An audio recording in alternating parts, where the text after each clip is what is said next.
Hello guys, how are you doing. इस episode की start होती है एंड हमें देखने के लिए मिलते हैं एक सीनियर एल्डर जो कि काफ़ी ज़्यादा गुस्से में खड़े हुए नज़र आ रहे थे। वो कह रहे होते हैं कि मुझे तो ये चीज़ सुन के बहुत ही ज़्यादा गुस्सा आ रहा है कि आखिर कैसे जोंगली ने इस बात के ऊपर विश्वास कर लिया है कि मैंने कुछ लोगों को भेजा है उसको मारने के लिए। आखिर ये सब कुछ वो कैसे कर सकता है, और इसी बात के ऊपर मैं वॉर डिक्लेयर करना चाहता हूँ एम्परर के खिलाफ। ये सुनते साथ ही उस जगह पे जो बंदा मौजूद था वो तुरंत ही कह रहा होता है कि एब्सोल्युटली आप बिल्कुल सही कह रहे हैं। बट यहाँ पे सीनियर कह रहे होते हैं कि मुझे तो अभी तक विश्वास नहीं हो रहा। एक तो वो होली लॉर्ड वो न जाने कहाँ से अपीयर हो गया, लेकिन मुझे तो ये लग रहा है कि इसमें सारा किया धरा उसी का है। बट वो बंदा कह रहा होता है कि जो कुछ भी हो, लेकिन अब ये जोंगली फ्यूचर के अंदर हमारे लिए काफ़ी बड़ा सा खतरा बन के नज़र आ सकता है। तो फिर आपको इसके बारे में तो देखना ही होगा। हो सकता है कि यहाँ पे ये हमारे खिलाफ दोबारा से खुद ही वॉर छेड़ दे। तो इससे पहले हमें ही यहाँ पे वॉर स्टार्ट करनी होगी, क्योंकि हमारे पास में इनफ रीजंस भी हैं। तभी यहाँ पे वो सीनियर काफ़ी ज़्यादा सोच रहा था इस बारे में। बट वो बंदा कह रहा होता है कि वो होली लॉर्ड वो भी यहाँ पे यान हुआंग को यूनिफाई करने की सोच रहा है। मुझे तो ये लग रहा है कि अगर इसके साथ में और भी लोग मिल गए तो फिर हमारे लिए तो बड़ा खतरा ही होगा। मुझे लग रहा है कि आपको इससे डील करने के लिए किसी न किसी तरीके के बारे में सोचना ही होगा मास्टर। जिसके बाद वो बंदा यहाँ पे सोच रहा था कि हाँ, तुमने बिल्कुल सही कहा, ये चीज़ें वाकई में हमारे हाथों से निकलती जा रही हैं। जाओ जाके एम्परर के डिसाइबल्स एंड सारे लोगों को जमा कर लो फाइट करने के लिए। और ये कहते साथ ही वो गुस्से से वहाँ से चले जाते हैं। बट इसके बाद हम ये देखते हैं कि यहाँ पे वो एल्डर एक अजीब सी स्माइल भी पास कर रहा था। जिसके बाद अब हमें दूसरी साइड का सीन दिखाया जाता है, जहाँ पे हम देखते हैं कि फ़िलहाल तो एक एल्डर इस जगह पे खड़े हुए थे एंड यहाँ पे कह रहे थे कि वॉर डिक्लेयर होने वाली है। ऐसा लग रहा है कि दोनों ही पार्टी बहुत ही जल्दी हारेंगी और इसका फ़ायदा सबसे ज़्यादा हमें होएगा, क्योंकि हम लोग ही हैं जो कि सबसे ज़्यादा बेनिफिट उठा सकते हैं इस फाइट से। तभी यहाँ पे एक सेकंड बंदा और मौजूद था जो कि कह रहा होता है कि हाँ, बहुत ही अच्छा आइडिया निकाला है वैसे तुमने इस बारे में। जिसके बाद ये सीन कट हो गया। अब फाइनली हमें दिखाया जाता है अपने मेन हॉल का सीन, जहाँ पे अपना ये चेन बैठा हुआ था। वो कल्टीवेशन कर रहा होता है एंड वो एक स्पेशल मेथड के बारे में प्रैक्टिस भी कर रहा था। उसकी बॉडी से काफ़ी सारी एनर्जी निकल रही थी। बट ये चेन ने जैसे ही उस टेक्निक को परफॉर्म करना सीख लिया तो फिर वो उस एनर्जी को ख़त्म करता है और कह रहा था कि मानना पड़ेगा चू लिंग्यू का स्टोरेज बैग मेरे काफ़ी ज़्यादा काम में आ रहा है एंड इसकी सीक्रेट टेक्निक ये भी मेरे लिए बहुत ही ज़्यादा अच्छी है। लेकिन तभी हम देखते हैं कि वो बच्चा वहाँ पे आ जाता है, वो भी रूफ के थ्रू होते हुए एंड ये चेन के मुंह पे वो अपनी किक भी मारने वाला था। ये चेन तो यहाँ पे पीछे हट जाता है, बट वो बच्चा जाके चिपक गया था थंब के अंदर। उसे थोड़े बहुत चक्कर वगैरह आने लग जाते हैं, बट ये चेन उसको पकड़ लेता है एंड कह रहा था कि तुम यहाँ पे क्या कर रहे हो छोटे बच्चे। तभी वो कह रहा था कि अरे वो ओल्ड मैन जो है जिनका नाम जोंग जियांग है, उन्होंने तुम्हें बुलाया, बहुत इंपॉर्टेंट बात करनी है उनको तुमसे। तो ये चैन अब उसको मना भी नहीं कर सकता था, लेकिन इस बच्चे के ऊपर उसे भरोसा भी नहीं हो रहा होता। लेकिन अनफॉर्चुनेटली ये चैन को उस जगह से निकल के आना ही पड़ता, क्योंकि वो बच्चा उसे खींचता खींचता लेके जा रहा था। वो उसे एक और दूसरी जगह पर लेके आ जाता है जहाँ पे ये चैन पहले कभी नहीं आया है। वो उसको एक बार फिर से किक मार के वहाँ से भाग जाता है। तभी हम देखते हैं कि ये चैन चारों ही तरफ देखने लग गया था एंड कह रहा था कि एल्डर जोंगजियान तो यहाँ कहीं दिख ही नहीं रहे। लेकिन जैसे ही वो पलटता है तभी वहाँ पे उसकी नज़र एक एल्डर के ऊपर पड़ती है जो कि फ़िलहाल इस जगह पे बैठे हुए थे। तभी वो सोचने लग जाता है कि उसने तो ये कहा था कि एल्डर जोंग जियान मुझे ढूंढ रहे हैं, तो फिर ये सीनियर इस जगह पे क्या कर रहे हैं। ये चैन उसी तरफ को आगे बढ़ने लग जाता है जहाँ पे वो सीनियर बैठे थे। तो ये चैन को पास आता देख वो तुरंत ही उठ के खड़े हो जाते हैं और फिर ये चैन के पास काफ़ी तेज़ी से जा रहे थे। वो चारों ही तरफ से ये चैन को देखते हैं, उन्हें क्योंकि विश्वास नहीं हो रहा था कि ये होली लॉर्ड ही है।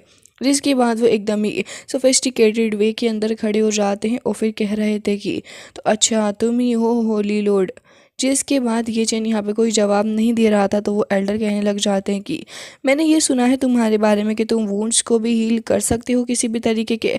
तब ये चैन ये समझ जाता है कि अच्छा, तो इसका मतलब ये वही एल्डर हैं जिनके बारे में एल्डर जोंगजियान उसको बता रहे थे और कह रहे थे कि एल्डर काफ़ी ज़्यादा हेल्प हमारी कर सकती हैं अगर किसी तरीके से इनको अपनी साइड कर लिया जाए, तो फिर यान हुआंग को यूनिफाई करने में इनका भी एक रोल रहेगा। तभी ये चैन कह रहा था कि ये तो एक अच्छा मौका है मेरे पास में। जिसके बाद ये चैन उस सीनियर से कह रहा होता है कि सीनियर, क्या आपको मेरी किसी भी तरीके से हेल्प की ज़रूरत है? अगर आप चाहें तो मैं आपके वुंड्स को हील कर सकता हूँ एंड इसके अंदर मुझे कुछ ज़्यादा प्रॉब्लम नहीं आएगी। बस बात सिर्फ इतनी सी है कि ये जो मैं चीज़ें इस्तेमाल करने वाला हूँ वो काफ़ी ज़्यादा एक्सपेंसिव होंगी एंड हम लोग एम्परर से फ़ाइट भी करने वाले हैं, क्योंकि हमारे लिए बहुत ही ज़्यादा परेशानी भरा समय है। तो फिर ये चीज़ आपको भी समझ में आ रही होगी। लेकिन अगर अगर आप हमारी हेल्प करें यान हुआंग के गेस्ट बनने के अंदर एंड फिर उसके बाद किसी और तरीके से भी अगर हमारी हेल्प में आप शामिल हो जाएं, हमारी विक्ट्री के अंदर अगर आपका एक पार्ट रहे, तो फिर मैं आपके जो वुंड्स है वो इमीडिएटली हील कर सकता हूं सीनियर। ये सुनने के बाद यहाँ पे सीनियर कह रहे होते हैं कि अच्छा ये बात है, वैसे तो मैंने भी पहले इस चीज़ को कैलकुलेट कर लिया था एंड मुझे लग रहा है कि ये चीज़ एकदम ही सही है। ठीक है, मैं तुमसे वादा करता हूँ कि मैं तुम्हारी हेल्प करूँगा यानुआंग को यूनिफाई करने में। जिसके बाद ये चैन तुरंत ही उनका ऑर्डर लेता है। फिर उसके बाद यहाँ पे ये चैन बैठ गया था उनके सारे ही वुंड्स को हील करने के लिए। जिसके बाद ये चैन अपनी फायर एंड थंडर पावर का इस्तेमाल करता है एंड कह रहा था एल्डर से कि प्लीज़ इसके साथ डील करिएगा एंड काफ़ी ज़्यादा स्ट्रॉन्ग एनर्जी निकल के आ रही थी उस हॉल के बाहर से। यहाँ पे वो बच्चा भी बैठा हुआ था जो कि एकदम ही गिर जाता है, बट वो बाहर बैठा हुआ ये सब कुछ देख रहा था कि हो क्या रहा है। बट सरप्राइजिंगली यहाँ पे एल्डर जोंग जियान भी थे जो कि यहाँ पे उस बच्चे को एक पोटली देते हैं जिसके अंदर उसके मर्जी का सामान था। वो उसे देख के काफ़ी खुश हो रहा था, फिर तुरंत ही वहाँ से भाग भी जाता है। जिसके बाद एल्डर ऐसे ही यहाँ पे खड़े हुए थे, बट तभी यहाँ पे वो लड़की जी आ जाती है जो कि कह रही थी कि मुझे तो अभी भी नहीं लग रहा कि ये लड़का हमारी हेल्प करेगा। मुझे तो इसे देख के लगता ही नहीं है कि ये कभी सीरियस होगा भी या नहीं इन सारी ही चीज़ों को लेके। लेकिन तभी एल्डर उसे कह रहे थे कि आखिर तुम उसे हमेशा इतने हल्के में क्यों लेती हो? मुझे तो ये नहीं समझ में आ रहा कि अभी तक तुमने उसे अप्रूव क्यों नहीं किया है। एक होली लॉर्ड के तौर पे वो इतना ज़्यादा अच्छा कर रहा है कि किसी को भी उसके ऊपर भरोसा हो सकता है, बट तुम्हें उसके ऊपर आज तक ट्रस्ट नहीं हो रहा है। जिसके बाद एल्डर इन सारी बातों को सोचते हुए उनके मन में एक विचार आ गया था एंड वो कह रहे थे कि ठीक है, मुझे लगता है कि तुम्हें उसे फॉरबिडन एरिया के अंदर लेके जाना चाहिए ट्रायल के लिए। अगर वो उस ट्रायल को पास कर लेता है तो फिर वो हमारा होली लॉर्ड बनने के लायक भी होगा एंड तुम्हें तुम्हारे सारे ही सवालों के जवाब भी मिल सकते हैं। इससे तुम सेटिस्फाई भी हो जाओगी। तब यहाँ पे दोनों बातें कर रहे थे लेकिन काफ़ी ज़्यादा ज़ोर से एल्डर चिल्ला रहे होते हैं क्योंकि उनके वुंड्स बहुत ही ज़्यादा हैवी थे। जिसके बाद यहाँ से वो लड़की जा भी रही थी, बट एल्डर जोंगजियान उसको रोक लेते हैं एंड कह रहे थे कि रुको ज़रा। एंड फिर उसके बाद वो धीरे धीरे करके आगे बढ़ते हैं। मेन डोर से ही ये लोग अंदर की तरफ को जाने वाले थे देखने के लिए कि अंदर आखिर होने क्या वाला है। अंदर तो फिलहाल ये चैन अभी भी एक एनर्जी शील्ड बना लेता है। उसके बाद अपने थंडर फायर के ट्रिब्यूट से अभी तक एल्डर की हेल्प भी कर रहा था, लेकिन उन्हें अभी भी काफ़ी पेन हो रहा था। वो शील्ड भी टूट जाती है। वो एक बार फिर से चिल्लाते हैं। इवन जैसे ही ये दोनों भी अंदर आ चुके थे तभी यहाँ पे काफ़ी सारा ओरा रिलीज़ हो रहा था जिससे कि दोनों खुद को प्रोटेक्ट करते हैं। बट फाइनली जाके इतनी देर के प्रोसेस के बाद ये चीज़ पूरी हो चुकी थी। ये चेन ने सक्सेसफुली उनके वुंड्स को हील कर दिया था, जिससे कि वो सीनियर काफ़ी खुश नज़र आ रहे थे और कह रहे होते हैं कि तुम्हें मान गया मैं, बहुत ही ज़्यादा बढ़िया। जिसके बाद ये चैन यहाँ पे उनको काफ़ी ज़्यादा रिस्पेक्ट भी पे कर रहा था, लेकिन यहाँ पे उनके मन में लालच आ जाता और वो कह रहे थे कि आज का सेक्शन तो बहुत ही ज़्यादा इंटरेस्टिंग रहा, क्या तुम मेरे कुछ और वुंड्स को हील कर दोगे? ये चैन यहाँ पे मना भी नहीं कर पा रहा था, काफ़ी एम्बेरस हो रहा होता है। तो फिर एल्डर इस बात को भाप लेते हैं, तुरंत ही उस सीनियर को पकड़ते हैं और फिर कह रहे थे कि ब्रदर कितना वक्त हो गया है तुमको देखे हुए, इतने सारे दिन हो चुके हैं, चलो फिर हम लोग साथ में बैठ कर ड्रिंक करते हैं। और वो उसे ज़बरदस्ती खींचते हुए वहाँ से लेके जा चुके थे, क्योंकि अगर वो ज़्यादा देर तक यहाँ पे रुके तो फिर ये चैन के लिए परेशानी यहाँ पे खड़ी हो सकती है। बट अभी जाते जाते वो यही कह रहे थे कि ब्रदर मैं तुमसे 2 दिन बाद मिलूंगा, प्लीज़ मेरे लिए कोई और सोल्यूशन भी ढूंढ के रखना।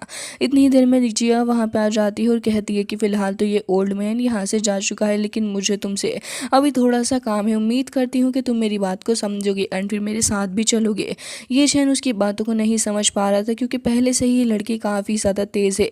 यहाँ पर वो कह रही थी कि ठीक है अब तुम्हें मेरे साथ चलना होगा, क्योंकि मैं तो एक जगह जा रही हूँ और वो जगह काफ़ी स्पेशल भी है।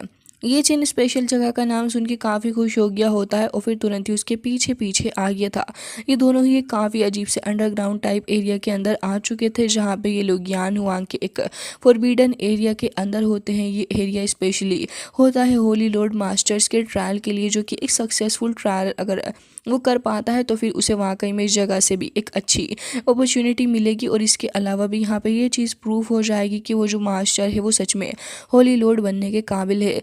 तभी ये चेन की नज़र एक स्टोन के ऊपर पड़ जाती है जिसके ऊपर लिखा हुआ था कि जो भी इस ट्रायल को करेगा उसकी स्ट्रेंथ बढ़ जाएगी और उसे काफ़ी कुछ हासिल करने के लिए मिलेगा। इसके बाद ये सब कुछ पढ़ता है ये चेन, तो वो काफ़ी हैरान हो गया था और उसकी तरफ को ही देखने लग गया था।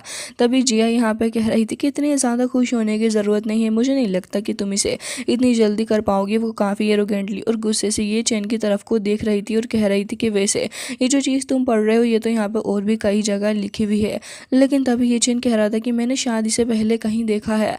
तभी यहाँ पे वो लड़की भी कंफ्यूज हो जाती है और कह रही थी कि तुमने इसे पहले कहाँ देख लिया, मुझे तो नहीं समझ आ रहा कि आखिर तुम किस बारे में बात कर रहे हो। तभी ये चेन कह रहा था कि मुझे ऐसा लग रहा है कि किसी सीनियर ने शायद इसको यहाँ पे छोड़ा है ताकि इसके थ्रू हमें कोई क्लू मिल सके। और फिर ये चेन यहाँ पे यही कह रहा होता कि पहले भी इस पोएम को जब मैंने देखा था तब भी मैं काफ़ी शौक हो गया था, क्योंकि पहले भी इसके ऊपर मेरा और मास्टर का नाम एक साथ जुड़ा हुआ था और आज एक बार फिर से वही सेम चीज़ हो रही है।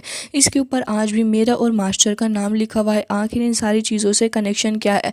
तभी जिया उसको कह रही होती है कि छोड़ो भी इन सारी ही बातों को, ये तो कुछ वक्त बाद ही खुद से डिसअपियर हो जाएंगी, ये चीज़ें इतनी ज़्यादा मैटर नहीं करती हैं मेरे लिए और ना ही किसी और के लिए। लेकिन यहाँ पे वो उस चीज़ को वो काफ़ी ज़्यादा ध्यान से भी देखने लग गई थी एंड कह रही थी कि ये भी हो सकता है कि इसके अंदर कोई सीक्रेट छुपा हुआ हो। तो ये चैन कह रहा था कि हाँ, जब से मैं तुम्हें यही समझाने की कोशिश कर रहा हूँ कि इसके अंदर कोई ना कोई हिडन सीक्रेट ज़रूर से ही हो सकता है। लेकिन यहाँ पे ये लोग तुरंत ही उस डोर को भी ओपन कर लेते हैं और फिर उसके बाद इस डोर के अंदर ये चैन जाने वाला था। जैसे ही वो डोर खुद से एक्टिवेट होके ओपन हो जाता है तो फिर ये चैन उसके अंदर भी एंटर कर गया था। लेकिन गाइस इसी के साथ ये एपिसोड हो जाता है एंड इसका नेक्स्ट पार्ट आपको काफ़ी जल्दी देखने के लिए मिल जाएगा, क्योंकि उसके अंदर हम देखने वाले हैं कि ये चैन का ये ओवरलोड ट्रायल आखिर कैसा होने वाला है।